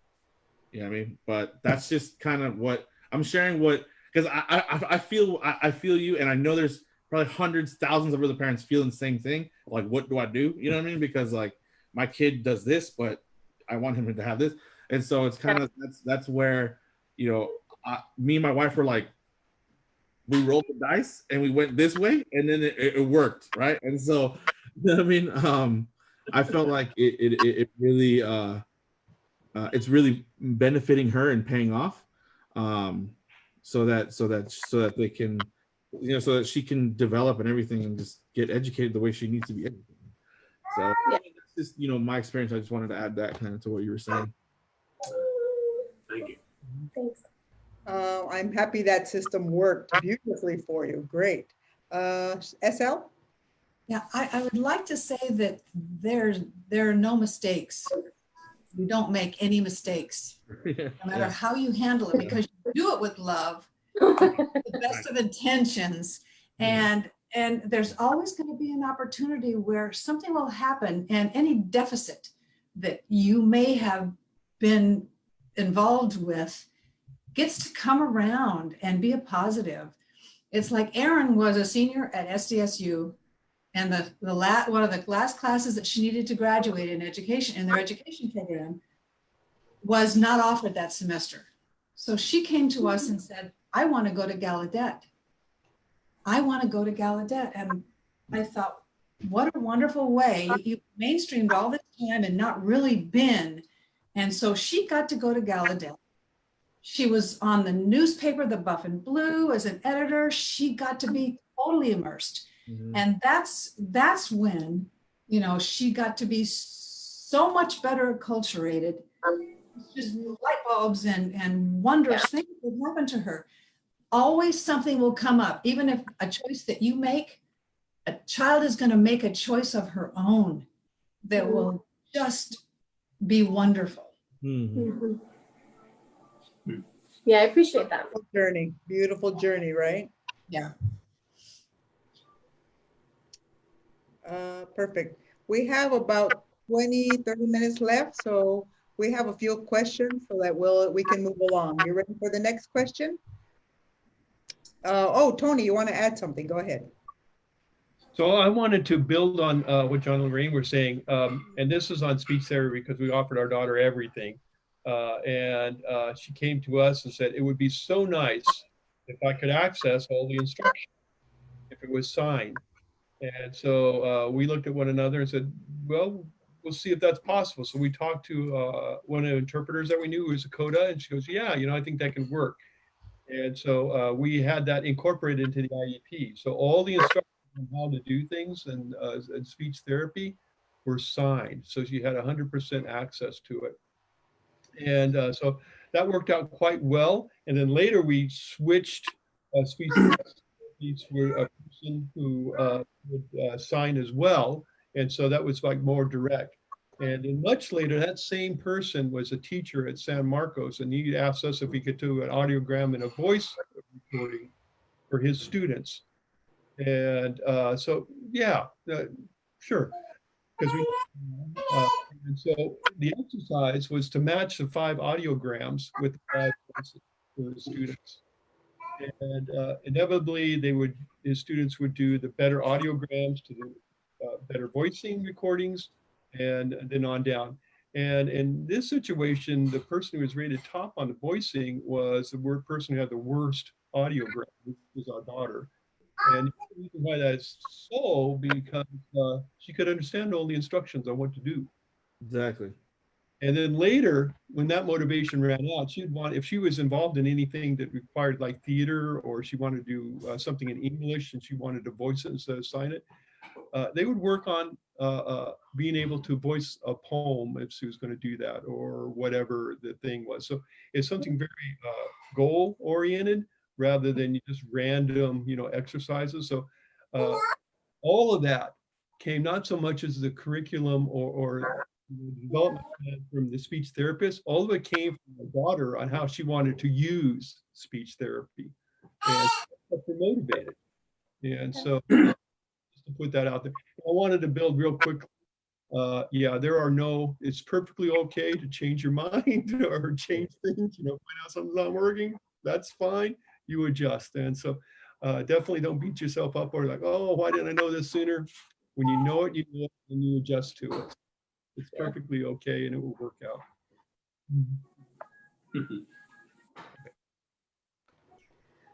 That's one of my favorite parts about life. You know, you can change your path as many times as you want on your journey.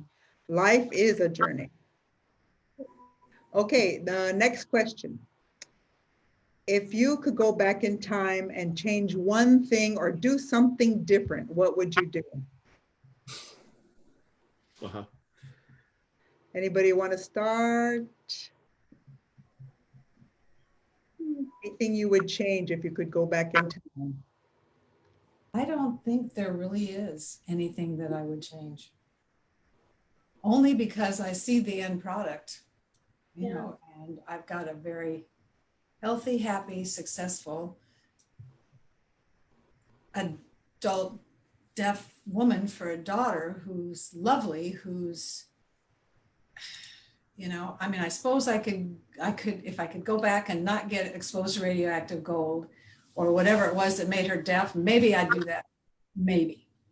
But Erin has been this guiding light that if she wasn't deaf, I don't think she would be the beautiful creature she is today. I don't think so. I think we are the culmination of all of our experience. And so, no, I don't think I'd change anything. Except maybe learn ASL. Be able to learn ASL. I didn't say that. I asked Erin about this the other day, you know, about was she happy with mainstreaming? Because it is an isolating experience. You are always the only person, you know, and as a high school student, particularly a girl, that's hard. Now, she was really popular. She was like in the school play, Dracula, and all. She was the lead and all this interesting stuff, but still you're sort of the only one. So I think maybe there are certain times where whoever, Tony, I think it was, there's no path that you have to take and then never change. And so I think there are, if you have been mainstreamed young, I think that as you get older in that all important high school area, I think maybe having a more deaf school program during that time might have been a big help socially, just because you're not feeling singled out, and no teenager likes to feel singled out. Now, the way you fix these is if you are mainstreaming your child, then you give them lots and lots of enrichment, and they're hanging out with deaf kids in camps and clubs and everything else. So it's not an either or. But I think I would have done that as she got older. Maybe had we had something like this. Do you realize this was unheard of when we had kids your age? We would ask you'd ask a parent as you went by on the hallway and say, "What are you doing?" Well, you know, and it was all very much, you know, here there's no internet, so there's a lot of hearsay. It was a lot of glimpses of this. So I think if I really would have loved to have this that you guys have now, with all this exchange of information. Yeah, I would have done this in a heartbeat if we had it. You're lucky to have back in the day. Deaf children now. Yeah, it's a great time to have. It's a great time to be a parent so of deaf kids. It's just with the technology and everything else, it's just totally different. Totally different. Thank you so much. Who's next? So I would have definitely wanted to have a deaf roommate. I mean, I know I wanted to have one, and I was embarrassed about the house. I would have also had more, I would have had some, like a weekly deaf people come to our house and do stuff. But I was always so horrified about the house that there's no way I was going to invite anyone. And if I could go back and change, I would get a deaf roommate if that was possible and safe, and host deaf events at my house every week and not worry about whether it was tidy or not. Mm-hmm. That's it. I wanted to add to that. There was a lot of things looking back that you could second guess, but then you have to kind of realize the changes that were made because of it.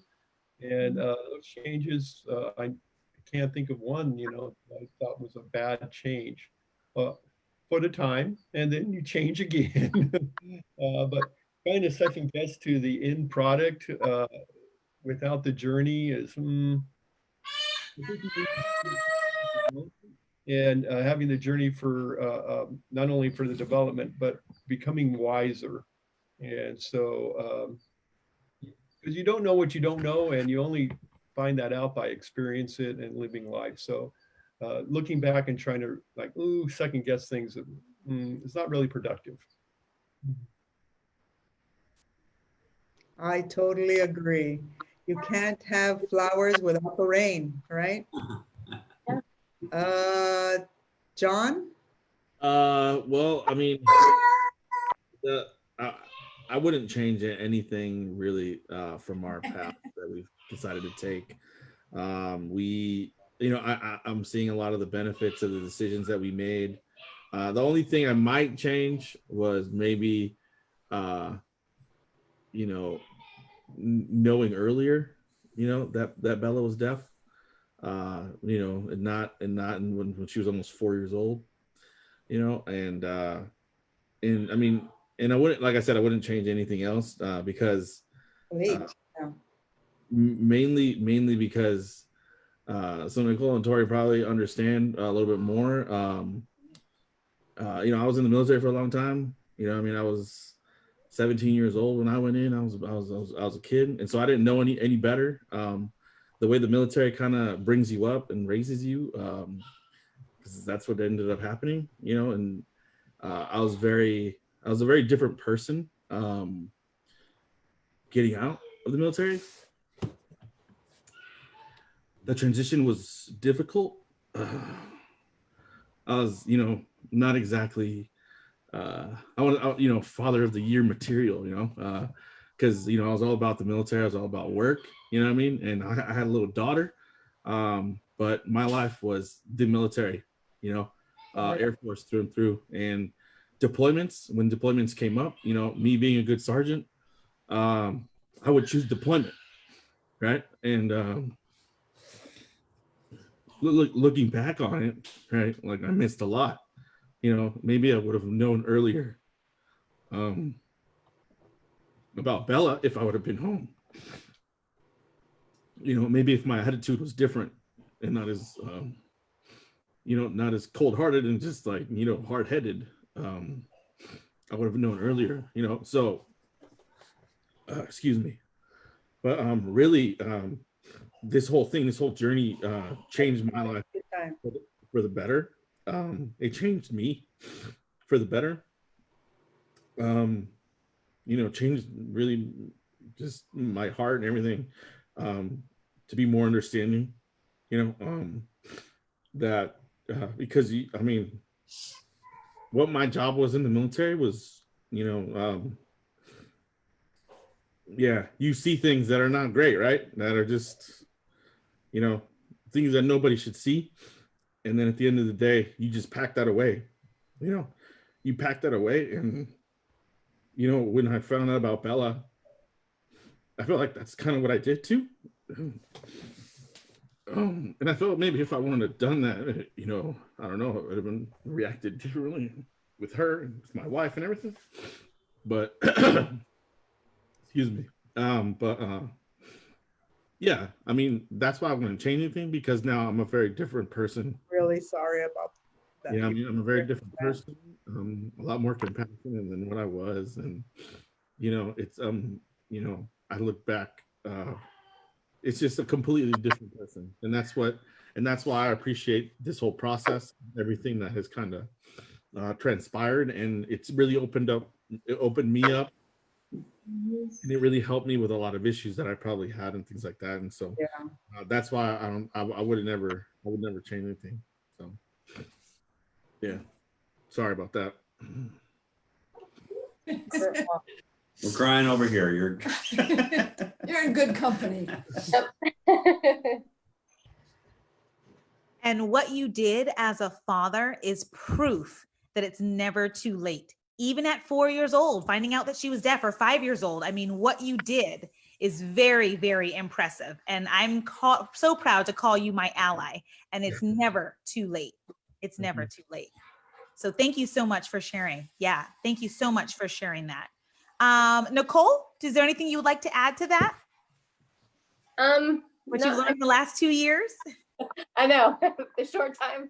I think that one of the things that I really appreciate is being able to be vulnerable about this, especially with a community that is so open and sharing. I mean, we're really thankful. I think that if we hadn't had people who were willing to reach for us, it would have made things a lot more difficult, because it is such an intimidating task to learn as a hearing family. So I think for us, sharing that vulnerability and being able to talk to people who can speak into our lives to be able to help us is just a real vulnerable place. And I really appreciate that that's something that we've been able to find so early on. And we're just so thankful for. John, you're making me cry, man. Yes. Just being able to have access. I wish I had a virtual Kleenex that I could pass around to everybody. Yeah, I think the thing is just, it's such a vulnerable place because you're learning your own deficiencies and your own strengths at the same time. And then how do you apply that and then teach that to another human being? And how do you this and confusion at the same time? You know, you don't want the kiddo to experience your own confusion with a lack of acceptance, but then, you know, there's so many things to consider and to really kind of mash out.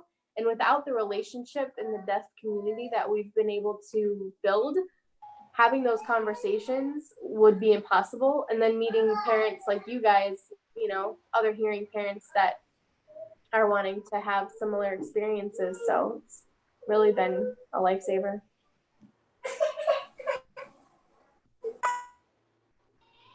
Wow. Well, thank you guys so much. Okay. Well, I'm going to ask just one last question to wrap this panel up. I've been inspired so far. It gives me goosebumps with everything that you guys have talked about. But what are some of your favorite tips, or what is your last bit of advice that you would like for the audience, the parents of deaf and hard of hearing children? If you had one tip to give, what would it be? And I think we'll start with Peter and Sherry first.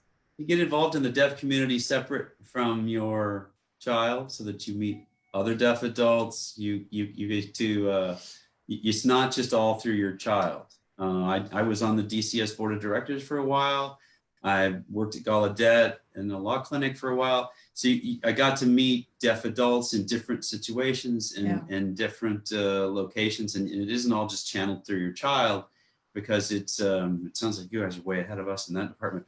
But I think that was the most helpful thing, so that you got different perspectives on the deaf community. Right. Yes. At Gallaudet, I went to meetings and was going to be participating in sex education for deaf children at Kendall and at the high school. But then we moved away. But anything that you can do to involve yourself, interpreting. I'm a nurse practitioner. I can see deaf patients without an interpreter for the most part. And it's wherever you can get involved to help you appreciate the deaf community and your place in it and your child's place in it.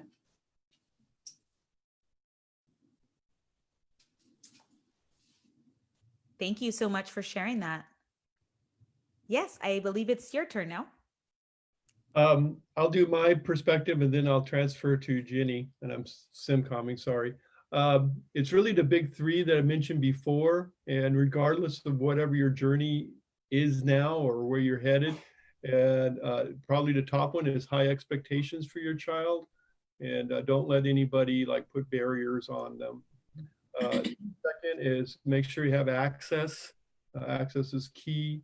And then have that sense of inclusion for the social and emotional development. And so really on a top level, having those three things when you go through your journey and keeping those in the forefront of your mind can really help things because later when you like review a situation or a decision, and it will come back to, well, did I consider these three things? And many times if you have an issue, it's because something's missing out of those three. And so if you can hit all three, life is good going forward. So, and situations are going to change. So remain flexible. You know, your decision, which is good today, may not be good next week or next month. And so it's okay to change and it's okay to adapt. I'd say send your kids to camp, any camp, all the camps. Every year during summer, send them off to camp. The more the better, right? When they're Yes. young, Yes, the camps yes. are not as expensive, but really if there's any way to send the hearing sibling along to camp with them, we kind of avoided that because it was expensive, but send them together. And when they're younger and the camps are free or cheap, use that time to save up the money for when they're older and they just get more expensive and they get farther away and they're scary to put your kids on a plane. Do it.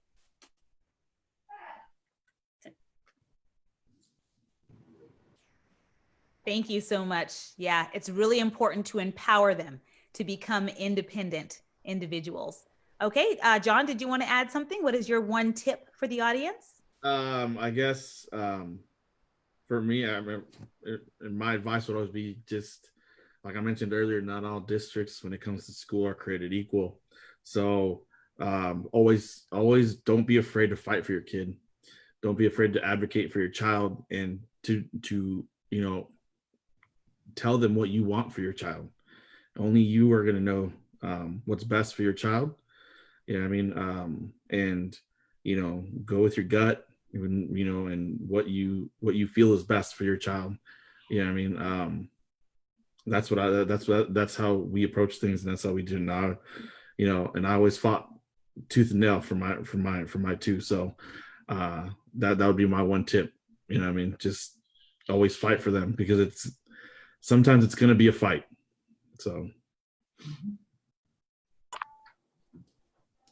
Yes, thank you so much for that. Now, Nicole and Tori, to wrap it up for us, what is your last tip for the audience?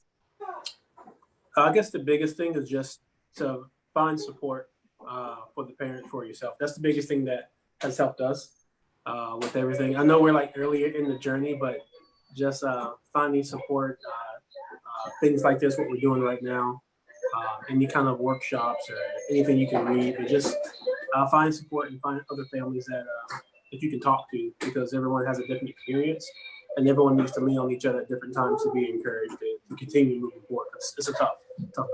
Yeah. And I think one other last thing is, when you learn something new and you know how to do something different or better, or something that changes, modeling that for your kiddo, being able to model through your actions and how you approach things. And even at a young age, I've had to learn how to advocate for him, so that, you know, somebody will ask me what he wants and I'll tell them, oh, this is how you ask him. So just trying to model that behavior, so that, you know, like the independence thing, and encouraging that at a young age. And, you know, when you learn it as an adult, then being able to model that for your kiddo.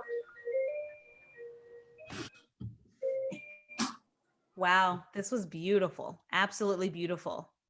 Is there anything that you guys want to end and saying right before we wrap up? Is there any last minute tips that you're dying to share? I mean, I was really, really impressed with all of your stories and all of your experiences, your advice, even though it was so various conglomerately, it made such a wonderful, wonderful workshop and panel today. I'm so sorry that we ran out of time.